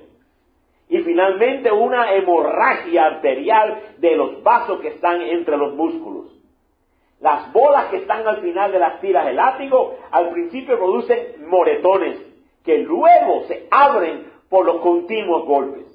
Finalmente la piel de la espalda comienza a colgar como largas tiras y el área entera es irreconocible como una masa abierta, tejidos y sangre. Cuando el centurión da la orden de que el prisionero está cerca de la muerte, la flagelación y golpiza termina. Él, casi desmayado, Jesús, le sueltan las manos y lo dejan tirado en el pavimento de piedra, empapado en su propia sangre. Los soldados romanos van como si fuera una gran broma de aquel judío, se llama a sí mismo rey. Ellos tiraron un manto sobre él y le pusieron un palo en su mano simulando un cetro. Ahora, ¿qué hace un manto en la espalda con sangre? Se pega y se seca y después se lo arrancan con cuidadito. En un rato se lo arrancan. Tremendo. Así que ellos tiraron un manto sobre él y le pusieron un palo en su mano simulando un cetro. Unas ramas con grandes espinas las doblaron en forma de corona y la pusieron sobre su cabeza, la cual empujaron hasta que se quedara clavada en su cuero cabelludo. Y la empujan con madera, no con la mano, porque ellos no se van a fugar. Y con un palo le empujan a la fuerza, encerrando para que se meta esas coronas bien profundas. De nuevo, el sangrado copioso, el cuero cabelludo es una de las áreas con más vasculares del cuerpo. Después de burlarse de él y golpearlo en la cara, los soldados sacaron un palo y golpearon su cabeza, haciendo que la corona de espinas se hundiera mucho más. Finalmente, después de cansarse de su juego sádico, los soldados tiran un manto que habían puesto sobre las heridas, del manto que habían puesto sobre las heridas y sobre la sangre, la cual se ha secado y adherido al manto, y al arrancarlo sin tener cuidado, sino con intenciones de hacer más daño, la piel ya rota y hecha trizas se arranca con el manto, causando un dolor insoportable, tal como si fuese azotado de nuevo, y las heridas comienzan a sangrar más y más. ¡Qué tremendo! Luego el pesado madero horizontal de la cruz es amarrado a sus hombros y juntamente con dos ladrones comienza la horrible peregrinación, la procesión. La pesada viga, juntamente con haber perdido tanta sangre, hace de aquella fatigada caminada un tormento horrible. Y recuerda, pusieron el madero sobre vidas. Luego él cae a tierra y la pesada viga le hace tanto daño en sus hombros y cuello. El Mesías trata de incorporarse, pero sus músculos han sido empujados más allá de los límites. No pueden ni levantarse. Y tienen que pedir ayuda de un transeúnte allí. Al llegar al Gólgota, Jesús es tirado de espalda con el madero todavía amarrado a sus hombros. El maltrato sobre sus heridas es peor y peor. Luego el soldado busca el punto de baja presión en el puño de Jesús y atraviesa el puño con un pesado clavo a peso de golpe de mazo. Es aquí, esta parte. Jesús no fue clavado la mano, Jesús fue clavado la parte media, sin romper los tendones, sin romper el hueso. Y atraviesa el clavo aquí y es clavado, asegurado al madero. Y lo hacen de tal manera que los brazos no están estirados, están aquí. Ellos saben por qué, dentro de un rato lo vamos a explicar. Wow, es horrible eso. Luego el soldado busca el punto de baja presión en el puño de Jesús y atraviesa el puño con un pesado clavo a peso de golpe de mazo. Así quedan asegurados ambos puños al madero, teniendo el cuidado que ambos brazos no quedan tan estirados, permitiendo una apertura de flexibilidad y movimiento. Entonces aquel pesado madero horizontal es jalado, con Jesús clavado allí y puesto en la parte alta del madero vertical. Luego el pie izquierdo es presionado sobre el pie derecho y un tercer largo clavo atraviesa el arco de ambos pies, haciendo que ese clavo sea el apoyo de todo el peso del cuerpo. O sea, tú te vas a apoyar sobre ese clavo. Ahora observa, 2 clavos aquí en los brazos y el clavo en los pies. Ahora tú tienes que empujarte para arriba y dejarte caer.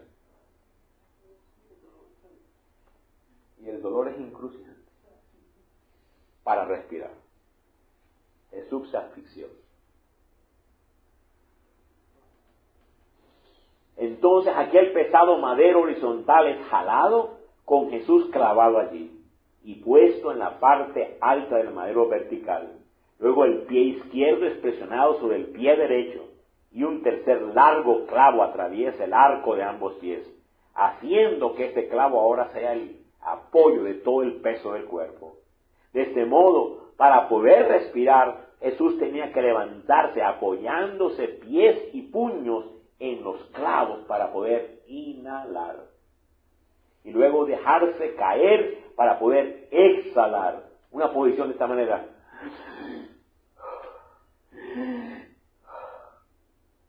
Al rato ya no puedes. El asunto es que ya no puedes exhalar y el dióxido se queda adentro. Ya no puedes botar el dióxido de carbono.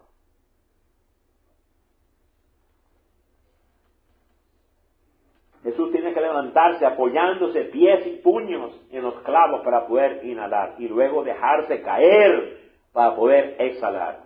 Este proceso continuo de inhalar y exhalar buscando aire era horriblemente agonizante. Los brazos y pies se agotaban por causa de los horrendos calambres y haciéndose la agonía por el respirar cada vez más agonizante. El aire de inhalar era un gran dolor y el aire de exhalar era aún peor. Nuestro Mesías tenía que hacer un esfuerzo para inhalar una corta respiración, pero no lo podía exhalar, haciendo que el dióxido de carbono se acumule más en sus pulmones y se acumule más en el flujo sanguíneo. Con gran espasmo, él se logra empujar hacia arriba para exhalar y traer el tan necesario oxígeno, pero sus fuerzas cada vez son menos. Horas de esta profunda agonía de asfixia parcial, mientras que los ligamentos de los puños y pies se estiran más y más por el peso y el esfuerzo. El dolor en el pecho y el corazón comienza a agudizarse. Ahora todo el pecho comienza a tomar dolor y el corazón comienza a sentirse que estalla. La presión en el corazón toma lugar y el corazón comprimido comienza a bombear sangre densa, gruesa y pesada entre los tejidos, donde los tejidos envían la agonizante señal al cerebro de deshidratación. Es allí cuando Jesús da su quinto grito: tengo sed. Tremendo. Jesús siente que la muerte va tomando lugar en su cuerpo, y es allí cuando Jesús da su séptimo grito: Padre, en tus manos encomiendo mi espíritu. Finalmente el corazón literalmente explotó. Su corazón no pudo más. Una muerte lenta, de gran tortura. Para asegurarse que estaba muerto, un soldado tomó una lanza y traspasó el costado de Jesús. Inmediatamente salió agua y sangre, comprobando que el corazón de Jesús falló. Yo creo que tu ofensa me hace más daño. Yo no comprendo qué es misericordia. Y tomo la Santa Cena indignamente. Perdón versus amargura. ¿Qué es perdón? Perdón es responder a mis ofensores de tal manera que el poder del amor de Dios me sane a través de mí. Perdón es borrar la cuenta de un ofensor y decidir aceptar cualquier consecuencia que la ofensa haya originado. Dar perdón a un creyente es un regalo a uno mismo, porque todos somos miembros del cuerpo de Cristo. El verdadero perdón desecha cualquier pensamiento de represalia o venganza. Y por último, entre más comprendemos cuánto hemos sido perdonados, más fácil se nos es perdonar a otros. Así es sencillo. Por eso que podemos perdonar. Qué glorioso es. Vamos a terminar con la página número 14. En la mitad dice: ¿por qué es tan importante el perdón? Hay serias consecuencias cuando una persona rehúsa perdonar a su ofensor. Serias consecuencias. En la siguiente lista hay una descripción de las consecuencias físicas, mentales, emocionales y espirituales que sufren quienes rehusan perdonar a sus ofensores. Primero, no son ellos perdonados. Jesús dijo: porque si perdonas a los hombres sus ofensas, mi Padre te perdona, pero si no, no serás perdonado. Segundo, son atormentados. Cuando un siervo a quien se le perdona una deuda muy grande rehusó perdonarle a un consiervo suyo una deuda pequeña, el Señor dijo: siervo malvado, toda aquella deuda te perdoné. Así hará mi Padre Celestial. Tercero, son contaminados. Cuando somos ofendidos, Dios nos da la gracia para poder perdonar a nuestros ofensores. Por tanto, debemos seguir la paz con todos y la santidad sin la cual nadie verá al Señor. Mira bien, no sea que alguno deje de alcanzar la gracia de Dios, que brotando alguna raíz de amargura os estorbe y por ella muchos sean, ¿qué cosa? Contaminados. Una iglesia, una congregación, un grupo es contaminado. Y no vemos estas realidades. Y por último, daña la salud. Sí daña la salud, hermanos santos. Si rehusamos perdonar a nuestros ofensores, no seremos aptos para participar de la mesa del Señor. Por lo cual hay muchos enfermos, debilitados entre vosotros, y muchos mueren prematuramente. Qué tremendo eso, hermanos. Vamos a terminar en la página 16 o 17, perdón. 16, el primer párrafo. La página 16, primer párrafo. Donde dice aplicación personal. Tan solo el primer párrafo me llama la atención esto. Observe, la oración del Padre Nuestro está compuesta de 76 palabras. 66 palabras. Aún así, Jesús seleccionó solamente la palabra perdón para hacer un comentario más que consta de 29 palabras. Esto ciertamente ilustra la importancia de la palabra perdón para Dios. Otra vez, el Padre Nuestro 66 palabras y el perdón 29. Yo creo que eso ilustra la importancia del valor de la misericordia para nosotros. Y terminamos, página 17, con esto concluimos. Afirmaciones para perdonar a nuestros ofensores. Mira qué afirmaciones. Evitaré la prisión de los atormentadores al elegir el perdonar. Segundo, confiaré en Dios que me hará justicia. Dios es el que hace justicia. Dios no esconde la injusticia. Dios hace justicia. Tercero, le daré una bendición verbal a mis ofensores. Cuarto, me enfocaré en cuanto he ofendido a Dios en lugar de enfocarme en la maldad que me han hecho. Quinto, mostraré a mis ofensores cómo Dios me ha mostrado misericordia. Sexto, séptimo, recordaré que mis transgresiones causaron la muerte de Jesús. No detendré la unidad del cuerpo de Cristo a través de la falta de perdón. El último, agradeceré a Dios su propósito de permitir la ofensa. Y por último, me regocijaré en medio del sufrimiento por la recompensa que Él es seguido. ¡Qué mandamiento tan glorioso! Padre, gracias. ¡Qué perdón tan glorioso! ¡Qué horrendo fue la cruz para ti! En espíritu, en alma y cuerpo. Tú sufriste toda la ira, de tal manera que toda la copa de la ira de Dios, tú la bebiste. Llevaste mi dolencia, llevaste mis enfermedades, llevaste mi juicio, fuiste desechado, perdiste gloria, todo. El Padre te dio la espalda. Te abandonó totalmente, porque la paga del pecado es muerte.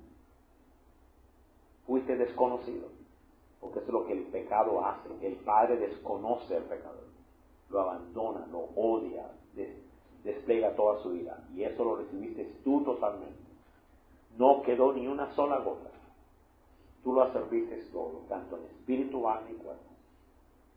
Ahora, Señor, danos conciencia continua de esa deuda de amor que tenemos continuamente, y continuamente ser canales, no tan solo dar perdón, sino dar misericordia, dar amor, dar bondad, dar benignidad.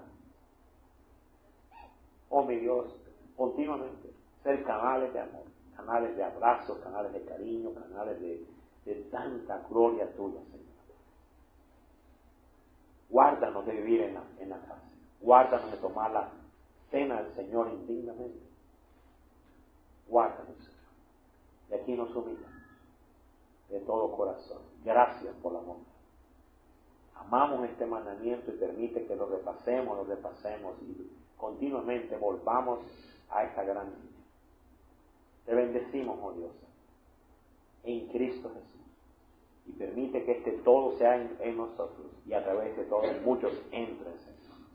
Haz una congregación de amor, una congregación de un uno corporativo, de una sola visión, de una sola meta, un solo sentir, bendito Padre. Oh bendito Padre, no haya metas competitivas, una solo sentir, una sola meta. Aquí nos humillamos ante ti. Gracias, Señor. Permítenos que, siguiendo la verdad en amor, crezcamos en la estatura del varón perfecto. Gracias, intercedemos, oramos por nosotros y este pequeño rebaño que tú nos has dado para ministrar. En Cristo Jesús decimos amén. Muchas, muchas, muchas gracias.